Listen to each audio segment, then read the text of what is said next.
현대사를 가리켜서 이제 불안 사회 이런 말을 합니다. 자료를 보니까 이 우울증 또 공황 장애 등 이 불안 증세로 이게 병원을 방문하고 치료를 받는 사람들이 해가 갈수록 늘어나고 있답니다. 거기에 소요된 비용도 만만치 않고요. 현대사회는 이런저런 불안 증세가 참 많아요. 대표적으로 건강. 평상시 때 뭐 건강 과신하고 했는데 어느 날 갑자기 병원 갔는데 병원에서 원치 않은 소식을 들어요. 대표적인 경우가 암. 저희 아버지도 겉으로 볼 땐 진짜 건강한 아버지였거든요. 뭐 동네에서 힘으로는 저희 아버지를 능가할 분이 없을 정도로 정말 자기 건강 관리를 잘하셨어요. 그랬던 분인데 이제 감기를냐고 병원 갔는데 약 처방 받아도 이게 감기가 낫진 않은 거예요. 그래서 이제 이 동네 병원에서 진단서 써줘가지고 좀 큰 병 가보라고. 근데 가서 확인해 보니까 폐암이에요. 그것도 말기. 병원 진단에서는 길어야 3개월. 근데 3개월을 무슨 못 버텼어요. 한 달도 못 버티고 떠나셨어요. 겉으로 볼 때는 건강했어요. 근데 속에 이상이 생긴 거예요. 그래서 우리가 조금만 아파도 불안한 이유가 거기 있어요. 진짜 우리의 건강 몰라요. 이거 건강뿐이겠어요? 미래를 내다볼 수 없어요. 현재 다니는 직장 언제 그만둘지 몰라요. 미래에 대한 불안이 늘 있어요. 이 자료를 보니까 이렇게 불안으로 힘들어하는 또 우울증으로 힘들어하는 사람의 통계치 보니까 연령치 보니까 20, 30대가 대부분이에요. 미래가 안 보이니까, 취업이 안 되니까. 젊은이들이 마음이 겉은 20대인데 속은 7, 80대예요. 너무너무 힘들게 사는 거예요. 그게 뭐 한둘 뿐이겠어요. 오늘 이 본문도 불안에 관련된 심리에 가진 제들의 속내를 예수님이 보시고 드려질 말씀이 포도나무 비유입니다. 이 본문의 앞장을 보면은 예수님께서 제들이 얼마나 힘들었는지를 아셨어요. 지금 13장부터 17장까지 내용을 보면은 예수님과 제들의 3년의 공생의 가운데서 이제 마지막 끝자락에서 들려준 메시지입니다. 근데 그때 제들의 마음은 어느 정도일까? 너무나 마음이 흔들려요. 위축돼요. 불안으로 가득 차요. 그래서 예수님께 입을 열어서 이 요한복음 14장 1절에 이렇게 말씀합니다. 너희는 마음에 근심하지 말라. 너희는 마음에 근심하지 말라. 속에 지금 요동치고 있어요. 끊임없이 파장이 일어나고 있어요. 흔들거려요. 이런 제자들의 마음. 그래서 예수님이 하신 말씀이 이 말씀입니다. 내가 너희를 고와 같이 버려두지 않고 너에게 돌아와 오린다. 지금 예수님이 십자가 지고 죽으러 가는 거예요. 다시는 못 만나는 상황. 3년여. 예수님이 불렀을 때 가족도 다 내려놓고 왔어요. 직업도 포기하고 예수님 따랐어요. 그렇게 3년 동안 애착관계가 형성됐는데 그 예수님이 떠난다니까. 이 10년 불안을 어떻게 막을 길이 없어요. 그런 상황 속에서 오늘 본문은 예수님께서 이 포도나무를 비롯해서 아주 중요한 메시지를 들려줍니다.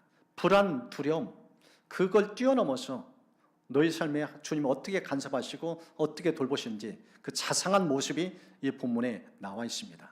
이 본문을 우리 같이 좀 살펴보면서 예수님이 어떤 분이신지 크게 세 가지 측면에서 은혜를 좀 같이 나누랍니다. 그 첫 번째 예수님이 어떤 분이신가? 우리에게 풍성한 삶을 주시는 분이에요. 여러분 본문의 1절을 보십시오. 나는 참 포도나무요 내 아버지는 농부라. 예수님은 자신을 가리켜 참 포도나무로 지금 비유해서 설명을 하고 있습니다. 우리가 이 땅을 살면서 수많은 나무를 봅니다. 그래서 열매 맺는 나무를 가리켜서 유실수라고 해요. 근데 수많은 유실수 가운데서 아마 나무에서 가장 많은 열매 맺는 게 포도나무가 아닌가 생각돼요. 실제적으로 데이터를 보니까 저 나무 세계 기네스북에 등재된 나무입니다. 우리나라에 있어요. 고창에. 한 농장인데 저 포도나무 한 그루에 포도송이가 몇 송이가 맺히는가? 4,000그루. 한 포도나무에 4,000그루예요. 그래서 기네스북에 등재됐어요. 어마어마한 열매를 맺는 거예요. 저 포도나무를 통해 우리에게 보여주는 메시지는 무엇인가? 풍성함이에요. 엄청난 열매 맺는다는 거예요. 그 비결을 오늘 성경은 이제 구체적으로 이제 소개를 해주고 있습니다. 요한 10장 10장을 보면 예수님께서 이렇게 말씀하셨어요. 내가 온 것은 양으로 생명을 얻게 하고 더 풍성히 얻게 하려는 것. 풍성한 삶으로 초대. 예수 믿으면은 플러스 인생. 점점점 잘 되는 인생. 풍요로운 인생. 그런 모습으로 지금 예수님이 소개를 하고 있습니다. 이 풍성한 삶을 예수님이 시각적 메시지예요. 특별히 유대 사회에 이 팔레스타인 지역에 가보면은 포도나무가 많아요. 사방에 산지에 가득한 게 포도나무예요. 이 구약에 보면 민수기서 가운데서 정탐꾼을 보낼 때 그들이 돌아올 때 포도를 갖고 돌아와요. 저 모습이에요. 그래서 이 포도나무는 저 유대인의 이스라엘의 상징이에요. 풍성한 삶을 초대. 그 메시지에 지금 담겨져 있습니다. 이 본문을 이제 계속 보면은 이 풍성한 삶을 살기 위해서 아버지 되신 농부 하나님 아버지의 손길이 나타납니다. 두 가지 모습을 부각해서 설명하고 있습니다. 우리를 풍성하게 하여 하나님께 얼마나 아버지가 열심히 일하신데 두 가지 모습인데 첫 번째가 돌봄의 손길입니다. 여러분 2절 보십시오. 무릇 내게 붙어 있어 열매를 맺지 아니하는 가지는 아버지께 그것을 제거해 버리신다. 저 표현을 보면 전지작업하는 아버지의 손길을 보는데 원어상을 보니까 저 제간단 단어를 이렇게 표현했어요. 땅에서 들어 올리다. 저 포도나무 봤잖아요. 수많은 가지가 뻗어나가요. 근데 가만두면 땅에 쭉 쳐져요. 쳐지면 어떻게 돼요? 썩어요. 열매를 못 맺어요. 그래서 농부의 손길은 바빠요. 봄철이 되면 지속적으로 가서 지금 가지가 땅에 쳐진 부분은 없는지 그걸 들어올리는 작업. 아버지 하는 일이 무엇인가? 우리 인생 축철 인생 들어올리는 작업. 우리 살다 보면은 마음이 까는 때 한두 번이 아니잖아요. 말 한마디에 넘어지고 관계 속에 넘어지고 재정 때문에 넘어지고 주저앉고 싶을 때가 한두 번이 아니에요. 폭망이나 단어까지 있잖아요. 완전히 좌절해요. 시를 잃어요. 너무너무 힘겨운 인생 여정. 그럴 때 다가오는 손길이 누군가? 아버지 하나님의 손길이에요. 열왕기상을 보면은 엘리야의 모습이 18장과 19장이 완전히 대조적입니다. 18장은 승승장구예요. 하늘에 불을 내려요. 비도 내리고요. 그런 능력의 예언자로 쓰임받아요. 그런 선제로 쓰임받아요. 그런데 19장에서는 완전히 폭망이에요. 이세벨이 보낸 편지 앞에서 완전히 주눅들어요. 도망가요.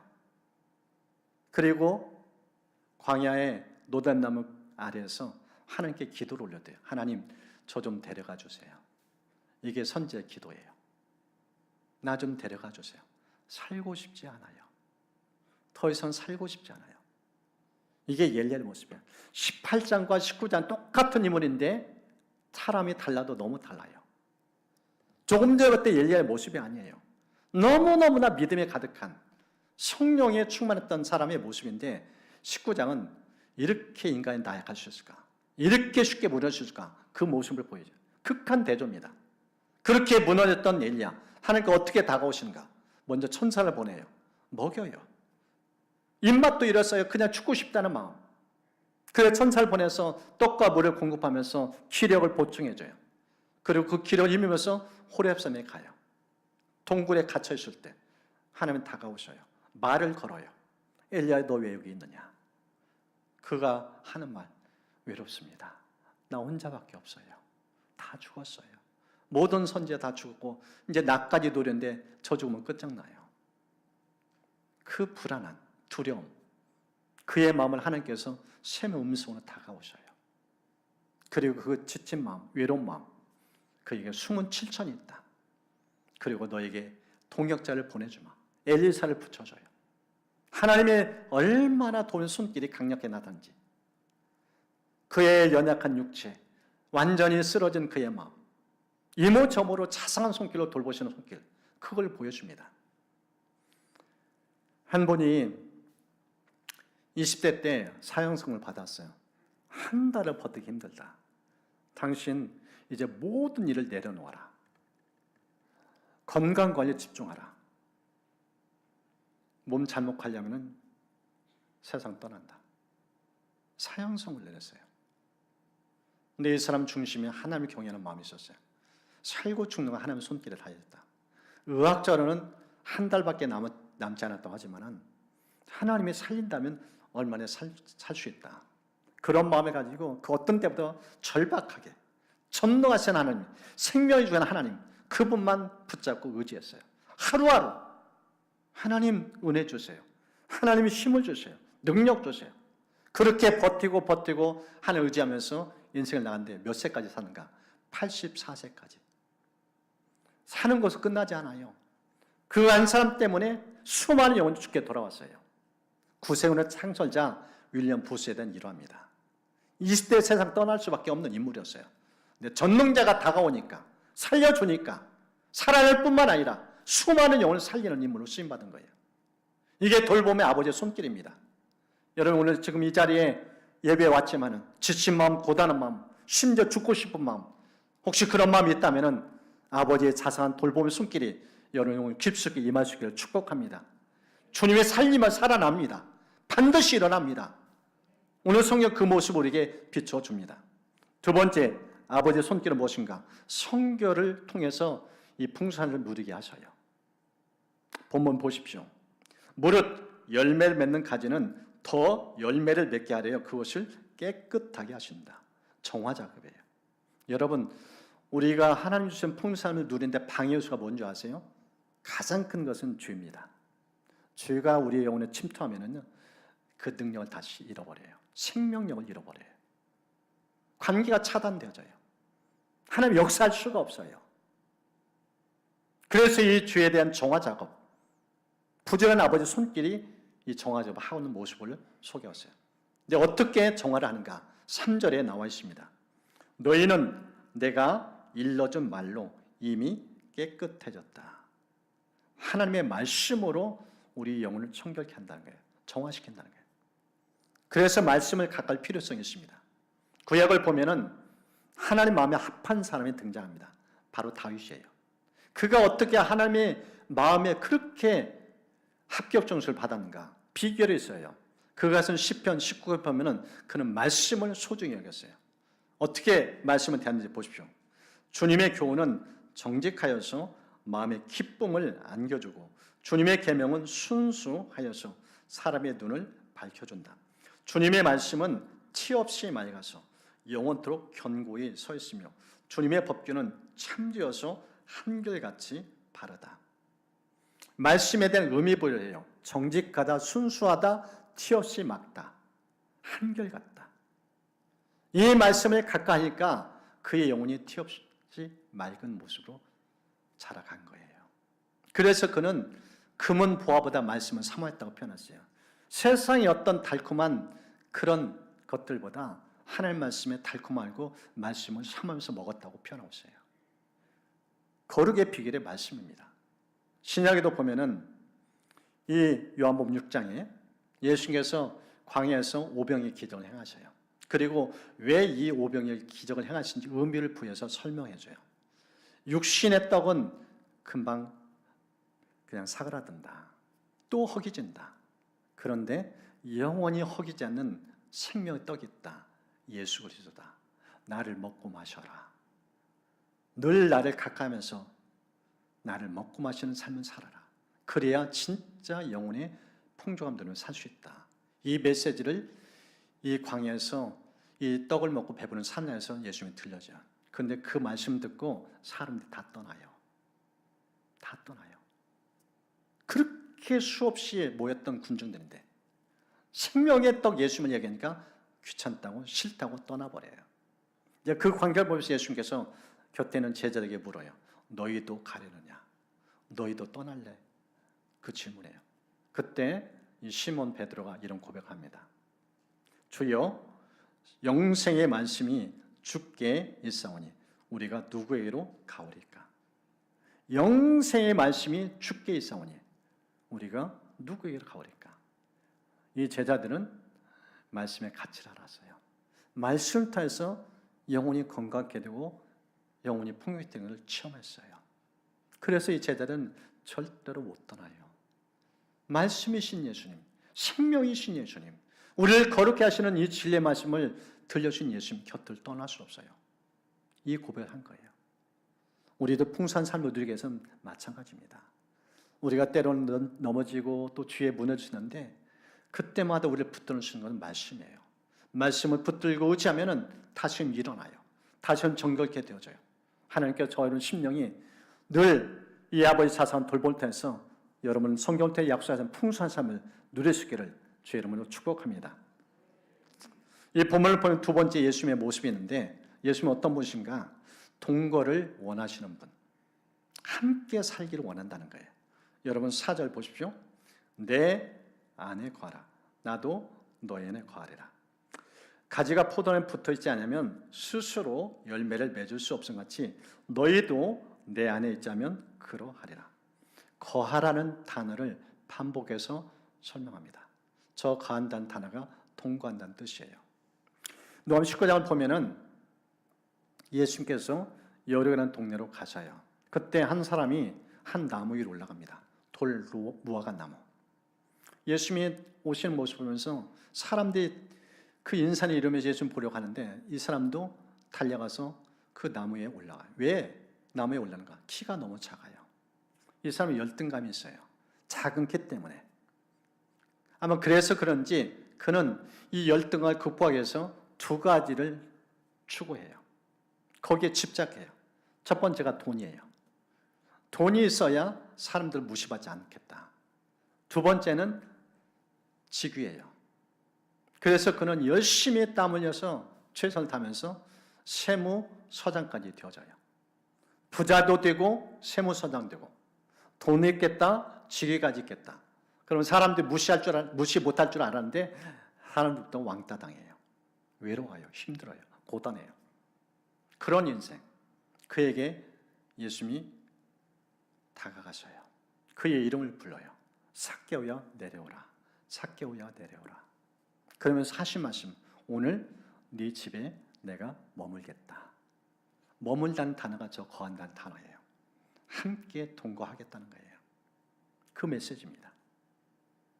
오늘 성경을 보면은 예수님께서 함께 가는 모습을 붙어있는 단어로 표현하셨어요. 밀착 관계예요. 연합 관계예요. 하나됨의 상징을 이 동거로 표현하고 있습니다.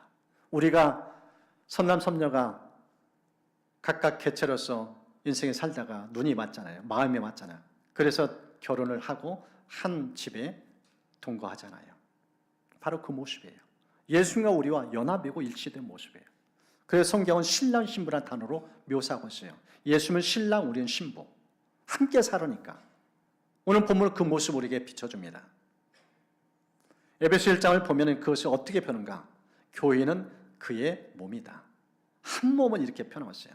주님과 우리는 뗄래야 뗄 수 없는 관계. 주님은 머리, 우리는 몸. 이렇게 말씀을 하고 있습니다. 이 내용을 좀 더 이해하기 위해서 예수님께서는 우리의 몸을 성전 삼아 우리에 들어가서 영으로. 그것을 요한복음 14장은 이렇게 말씀합니다.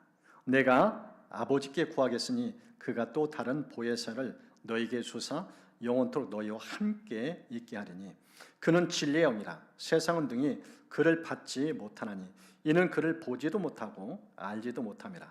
그러나 너희는 그를 아나니 그는 너희와 함께 거하시며 또 너희 속에 계시겠습니다. 성령을 보내줄 것을 말씀하고 있어요. 근데 성령 이게 보내주시면 특징이 무엇인가? 함께 산다. 그리고 너희 안에 너희 속에 거한다. 저 영국의 유명한 강의 설교자가 있어요. 이미 하나님 품에 안 계신 분인데 로이드 존스 목사입니다. 목회자들은 이분의 책을 수없이 읽어요. 이분이 성령에 관련해서 아주 명쾌하게 이렇게 설명했습니다. 오순절 이전에 성령님은 우리와 함께 하시는 분이었지만 오순절 이후 성령님은 우리의 속에 내주하시는 분이 되었다. 구약의 성령님과 신약의 성령님은 차이가 있어요. 구약의 성령님은 함께 하시지만 우리가 죄를 지면 떠나요. 그런데 신약의 성령님은 우리 안에 들어오셔서 영원히 떠나지 않으셔요. 그래서 영어 단어가 with와 within이라는 단어로 묘사한 거예요. 한번 들어오시면 영원히 떠나는 분. 지금 예수님께서 이 성령님과의 관계 속에서 그 의미를 설명해 준 거예요. 내가 너희 안에, 너희가 내 안에 어떻게 가능한가?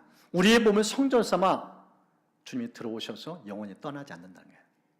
그 메시지가 이 본문에 담겨져 있습니다. 그러면서 이 본문은 이제 5절, 6절 보면은 친밀감의 측면 속에서 두 가지 의미 부여해서 우리에게 메시지를 들려줍니다. 그 첫 번째가요, 친밀감이 깊어지면은 열매를 많이 맺는다는 거예요. 보십시오. 나는 포도나무에 너희는 가지라, 그가 내 안에, 내가 그 안에 가면 사람이 열매를 많이 맺나니 나를 떠나서 너희가 아무것도 할 수 없습니다. 예수님이 우리한테 들어오고 계신가? 친밀감을 누리도록. 부부가 같이 산 이유가 뭐예요? 친밀감이잖아요. 이 친밀감이 형성이 어떻게 된가? 열매는 자동적으로 맺게 된다. 열매는 수고와 노력이 아니라 연합되고 친밀되면 자동적으로 열매가 맺혀진다. 이런 메시지를 지금 들려주고 있습니다. 시편을 보면은 1편에 딱 펼치면서 이 친밀감의 모습을, 열매 맺는 모습을 시냇가에 심은 나무로 비유합니다. 보십시오. 오로지 주님의 율법을 즐거워하며 밤낮으로 율법을 묵상하는 사람, 그는 시냇가에 심은 나무가 철 따라 열매를 맺으며 그 잎이 시들지 아니한 같으니 하는 일마다 잘 될 것이다. 이제 한 분의 고백을 들었어요. 이분이 예수 믿고 좀 예수와 친밀해지고 싶은데 어떻게 하면 친밀할까 고민하고 기도하는 가운데 어느 날 하나님께서 이제 귀한 하나의 생각을 깨달음 주더라는 거예요. 성경을 가까이 하고 하나님의 말씀을 내 뇌리에 새기고 자주 그것을 떠올리면은 하나님과 친해지지 않을까 이런 마음을 들어서 이제 서점에 가가지고 성경 암송 카드를 구입했대요. 그러면서 성경을 계속 암송하기 시작했대요. 암송하다 보니까 길을 가면서 암송 말씀이 떠올려지더라는 거예요. 자주 저 말씀이 떠올리면서 하나님과 친밀해지는 그런 삶으로 바뀌어졌다고. 암송의 유익이 바로 그거예요. 암송하면은 자동적으로 언제 어느 날 그 말씀이 떠올려져요. 얼마나 하나님의 말씀이 풍성세로 들어가는지 그걸 보여줘요. 이렇게 하나님을 생각하니까 묵상하니까 특징이 뭐예요? 시절조차 열매 맺는다는 거예요. 사시사철 늘 풍성한 삶으로 하나님께서 은총 주는 것을 보여줘요. 하는 일마다 잘 된다. 우리가 이 구약에 등장하는 요셉 보잖아요. 그는 손달마다 형통케 하셔요. 왜요? 그는 24년 주님을 묵상해요. 하나님 앞에 살아요. 그러니까 그 손길을 통해서 하나님의 일하심이 나타나는 거예요. 고린도서 6장을 보면은 사도 바울의 모습을 이렇게 기록해놨습니다. 무명한 자 같으나 유명한 자요, 죽은 자 같으나 보라 우리가 살아있고 징계를 받는 자 같으나 죽임을 당하지 않냐고, 근심하는 자 같으나 항상 기뻐하고, 가난한 자 같으나 많은 사람을 부유하게 하시고, 아무것도 없는 자 같으나 모든 것을 가진 자로다. 여러분, 사도 바울 자기 고백이에요. 늘 예수님과 교제하고 동행하니까 주님으로 풍부한 삶을 살아요. 그래서 항상 기쁨이 흘러넘쳐요. 억지로가 아닌 쥐어짜는 인생이 아닌 거예요. 예수님을 충만하니까 주님과 교제 기쁨이 흘러넘친 거예요. 그리고 수중에 아무것도 못 갔는데 모든 가졌다고 표현하세요. 예수가 그 안에 있으니까 모든 것을 수한 그 주님이 자기 안에 계시니까 부족함이 없어요. 그 부요의식에 살았던 것을 보여줍니다. 사도행 3장 보십시오. 남에서 걷지 못한 사람, 사도들이 걸어가는데 베드로 요한이 걸어가는데 손을 내밀어 도와달라고. 그때 베드로가 무슨 말이에요? 나 돈 없다. 그걸로 끝나지 않아요. 돈은 없지만은 진짜 내 안에 가득한 그것을 너에게 주마. 그러면서 입을 열어 말씀해요. 예수 그리스도, 생명의 근원 되신 예수. 그 예수를 증거하니까 갑자기 앉았던 사람, 40년 이상 걷지 못했던 이 불구자가 벌떡 일어나요. 스스로 걸어요. 하나님을 찬양해요. 예배자가 되어져요. 그 사람의 이렇게 성은 돈이 아니에요. 생명의 근원이 예수님. 이 예수로 충만한 사람이 입을 열어 예수를 선포하니까 기적의 역사가 일어나요. 영향이 흘러가요. 생명의 주님과 늘 밀착관계에 있으니까. 오늘 본문 바로 그 모습을 보여줍니다. 예수가 친밀해지면은 어마어마한 역사가 일어난다는 거예요. 하나님께서 저런 심령이 이렇게 주님과 밀착하면서 여러분 삶 속에 그 생명 역사가 흘러가기를 주의 이름으로 축복합니다. 그런데 이 친밀감이 사라지면 6절에 비극적인 삶이 초래돼요. 보십시오. 사람이 내 안에 거하지 않으면 가지처럼 밖에 버려져 마르나니 사람이 그것을 모아다가 불에 던져 사른다. 소멸되어져요. 존재감이 없어요. 쓸모없는 인생이 된다는 거예요. 생명의 능력이 차단되니까. 여러분 여기 공원이 있잖아요. 가지 꺾어보세요. 그날부로 그 가지는 말라버려요. 땔감밖에 되지 않아요. 예수님과의 생명의 교제가 얼마나 중요한지. 교제가 풍성하면은 열매가 무럭무럭 정말 풍성한 그런 삶을 살아요. 그런데 생명 주님과 교제가 단절되면 말라 비틀어져요. 그리고 땔감밖에 되지 않아요. 그것을 우리에게 말씀합니다. 시편 1편 4절 보십시오. 교제가 단절된 사람, 한낮 바람에 흩날리는 쭉정이, 한낮 바람에 흩날리는 쭉정이, 시냇가에 심은 나무 쭉정이 극한 대조를 보여줘요. 하나님의 교제가 단절된 사람, 쭉정이 인생이라는 거예요. 얼마나 인생이 초라한지, 가벼운지 그걸 보여줍니다. 빌립보서 보면은 사도 바울이 예수 믿으면서 너무나 초라하게 사는 인생, 그런 성도를 보면서 눈물을 흘려요. 그러면서 십자가의 원수를 한다. 예수님께서 십자가 못 박혀 돌아가신 것은 인생을 풍요롭게 플러스 인생을 부르셨는데 너무나 소모적으로 살아가는 모습. 그러면서 왜 그렇게 사는지 설명이 있습니다. 그대의 마침은 멸망이요 그대의 쉬는 패요 그 영광은 그대의 부끄러움이고 땅의 일을 생각하는 자라. 왜 이들이 그렇게 초라하게 인생을 사는가? 그의 생각 속에 땅의 일만 생각한다는 거예요. 먹고 사는 문제. 무엇을 먹을까, 무엇을 마실까? 이게 그들의 생각의 전부예요. 예수님은 그의 마음 중심에 없어요. 생명이 끊어진 예수님과 교제는 아무것도 없어요. 예수님이 구원받았는데 주님과 교제가 없어요. 완전히 교제가 차단된 채 오로지 돈, 무엇을 먹을까, 무엇을 마실까 이 생각을 하면서 사니까 완전히 말라 비틀어진 인생. 그 모습 보면서 사도 바울이 눈물을 흘려요. 예수님 그렇게 살려고 죽지 않았는데 헛된 죽음처럼 여기는 인생. 여러분 우리가 예수 믿는다고 해서 다 이렇게 풍요롭게 살지 않아요. 진짜 교제를 제대로 누리고 있는가 아니면 교제가 차단되는가 스스로가 체크해야 돼요. 마지막 세 번째는요, 예수님은 소통을 원하신다는 겁니다. 풍성함을 초대하셨어요. 이 풍성한 삶을 누리기 위해서 우리 안에 들어와 계세요. 왜 들어와 계신가? 소통하자는 거예요. 교제하자는 거예요. 보십시오. 소통의 두 가지 측면을 강조합니다. 소통은 잘하면 응답이 있어요. 7절. 우리 7절 말씀은 좀 함께 읽겠습니다. 너희가 내 안에 거하고 내 말이 너희 안에 거하면 무엇이든지 원하는 대로 구하라. 그리하면 이루리라. 저 말씀 보십시오. 입 열어 기도할 때마다 역사가 일어나요. 하나님 듣고 반응하신다는 거예요. 그런데 전제 조건이 있어요. 저 7절에 있는 앞달라. 너희가 내 안에 거하고 내 말이 너희 안에 거하면. 이미 주님은 우리 안에 들어와 계셔요. 그런데 기도하기 전에 추가적인 부분이 있어요. 주님의 말씀이 우리 안에 거해야 돼요. 무슨 뜻인가? 그냥 입만 열지 말라는 거예요.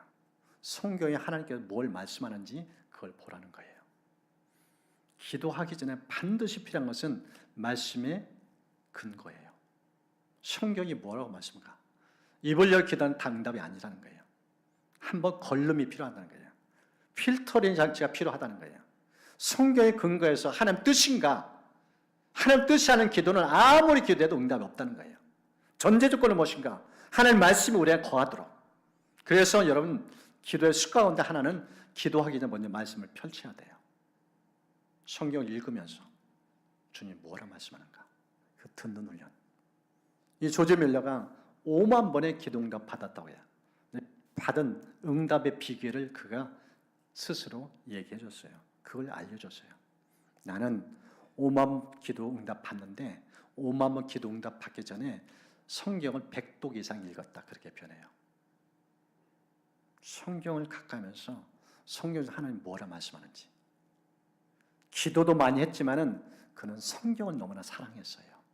성경을 가까이 하면서 하나님의 말씀이 무엇인지, 하나님의 뜻이 무엇인지, 그래서 그 뜻을 먼저 알고 그 뜻을 발견하면 그 뜻 앞에 자기 손가락을 가까이 하면서 하나님 여기에 분명히 이렇게 말씀하셨어요. 이건 주님의 뜻이에요. 주님 뜻대로 이루어주세요. 이게 기도응답 비결이었어요. 여러분 응답받기 원한다면 이제 성경을 펼치시 축복합니다. 말씀이 뭐라 우리에게 말하고 있는지 그 말씀을 들고 하나님께 나갈 때 그때 비로소 하늘이 열려요. 응답의 역사가 일어납니다. 그런 종을 누릴 수 있기를 주의 이름으로 축복합니다. 예수님과의 교제, 주님과 소통, 진짜 중요한 것은 하나님의 마음을 아는 거예요. 성경 표정 그 마음을 알 수 있어요. 그걸 보여줘요. 그 마음 품고 기도할 때 100% 응답됩니다. 소통에 관련된 두 번째는 8절입니다. 우리 8절 말씀은 좀 함께 읽겠습니다. 8절 말씀. 너희가 열매를 많이 맺으면 내 아버지께서 영광을 받으실 것이요 너희는 내 제자가 되리라. 제자로 인정받는데 비결이 무엇인가? 열매로 나타난다는 거예요. 열매는 관계에서 이루어진다고 표현하고 있어요. 예수가 얼마나 친밀하게 형사하는가, 얼마나 소통이 잘 이루어지는가, 그것 따라 열매를 맺을 수도 있고 안 맺을 수 있다. 제자다운 제자, 주님과 친밀감, 그리고 결과 나타나는 열매물, 그걸로 인정받는다. 이렇게 말씀을 하고 있습니다. 한 글의 제목이 이겁니다. 나와 가까이 하기를 사모하라. 사랑하는 자녀들아, 나는 너에게서 멀리 있는 하나님이 아니라 너의 가까이 있는 하나님이라. 나를 가까이 하고자 하는 자는 내가 가까이 하여 줄 것이나 네가 나를 가까이 하고자 하는 사모하는 마음이 필요하다. 나를 가까이를 사모하라. 친밀감이 형성되기를 사모하라. 내가 너와 함께하고 네가 나와 함께할 때 네 안에 내가 있고 내 안에 네가 있을 때 너의 삶의 능력이 열매가 나타날 것이다. 시편 145편 18절. 여호와께서는 자기의 간과는 모든 자 곧 진실하게 간과는 모든 자에게 가까이 하시는도다. 여러분 풍성한 삶 누리기 원해요? 사랑하면 돼요. 사랑하면 가까워져요. 친밀해져요. 소통이 되어져요. 시시걸거리는 얘기가 다 하게 되어져요. 교회사 가운데서 로렌스 형제라고 하나님과 친밀감을 정말 풍성히 들어선 사람이 있어요. 그는 상위 군인이었어요. 그래서 수도원 들어가서 수사가 됐는데 몸에 온전치 못하니까 주방에서 일을 했어요. 근데 주방 일하면서 하나님 임재를 거의 체험해요. 주방이 곧 예배 처소예요. 그가 이런 고백을 합니다. 나는 프라이팬에 작은 계란 하나라도 하나님을 사랑하는 마음으로 뒤집습니다. 그 일도 다 끝나 더 할 일이 없으면 나는 바닥에 엎드려 하나님을 경배합니다. 일을 하는 동안 나는 시종 주님과 쉬지 않고 얘기를 나눕니다. 진짜 그분이 내 옆에 계신 것 그걸 알고 믿고 그렇게 말을 주고받습니다. 일을 하면서 주님과 이야기해요. 계란을 뒤집으면서. 그러니까 주방이 하나님 임재 충만해요. 그가 임재 시작은 이렇게 합니다. 우리가 누군가를 사랑할 수 있으면 먼저 그 사람을 알아야만 합니다. 하나님을 알고자 한다면 우리는 자주 그분에 대해서 생각을 해야만 합니다. 일단 그분을 알게 되면 우리는 더 자주 그분을 생각하게 됩니다. 왜 이분이 24시간 주님을 찾는가? 일하면서 자꾸 주님을 찾으면서 대화를 거는가? 주님 잊지 않으려고. 생각나야 교제가 이루어지는가? 끊임없이 소통하는 거예요. 그러니까 그의 24시간은 예수님을 충만한 거예요. 흘러넘치는 은혜. 심지어 어떻게 가지 소문한가? 국왕이 찾아왔어요. 당신의 이름이 이 왕관이 들려왔다. 당신은 삶 속에 늘 기쁨이 행복이 충만한 얘기했던데 도대체 그 행복의 비결이 뭐냐? 그때 그가 입을 얘기한 거예요. 나는 24년 예수님 생각합니다. 주방에서 허릇더니 하면서도 나는 늘 예수님 생각합니다. 예수 생각하면 예수님과 대화하니까 내 삶은 기쁨이 충만합니다. 교제의 즐거움. 그가 이렇게까지 말씀합니다. 간절하게 말씀드립니다. 하나님을 사랑하는 일에 들여지지 않는 모든 시간들은 잃어버린 시간으로 간주하십시오. 하나님을 사랑하는 일에 들여지지 않는 모든 시간들은 잃어버린 시간으로 간주하십시오. 사랑에 포커스를 맞춘 거예요. 24시간 무슨 일 하든지 예수 사랑 충만한 마음, 그 삶이 로렌스를 유목에 만든 거예요. 그가 직함이 하는 일이 유명세에서 그런 게 아니에요. 그 중심에 인생 가장 행복에 만든 예수님, 그 예수 충만하니까, 예수로 가득 차니까 왕이 찾아와서 그 비결을 물을 정도로 그렇게 살은 겁니다. 오늘 이 본문 보십시오. 제자는 불안에 떨었어요. 예수님 떠난다니까. 근데 예수님이 뭐라고 말씀하시냐? 나는 떠나지 않는다. 너희 안에 들어올 것이다. 밀착할 것이다. 연합할 것이다. 동거할 것이다. 그 들어오신 예수님과 늘 소통하라. 교제하라. 그럼 너희들의 삶은 진짜 풍요롭게 될 것이다. 이렇게 말씀하고 있습니다. 하나님께서 이 주신 말씀 좀 마음에 새기시고 축복합니다. 오늘 세 가지 강조했어요. 예수님 어떻게 하신 어떤 분이신가? 우리를 풍요롭게 풍성하게 하시는 분. 그 풍성의 주님 우리한테 들어와서 통과한다고 표현했어요. 왜 통과하는가? 소통하자는 거예요. 교제하라는 거예요. 자꾸 말을 걸라는 거예요. 말을 걸기 시작하면 주님은 말씀하셔요. 예수 말씀 듣게 되고 교제의 즐거움을 누립니다. 여러 삶 속에 흘러치는 이 교제의 은총이 있기를 주님 축복합니다.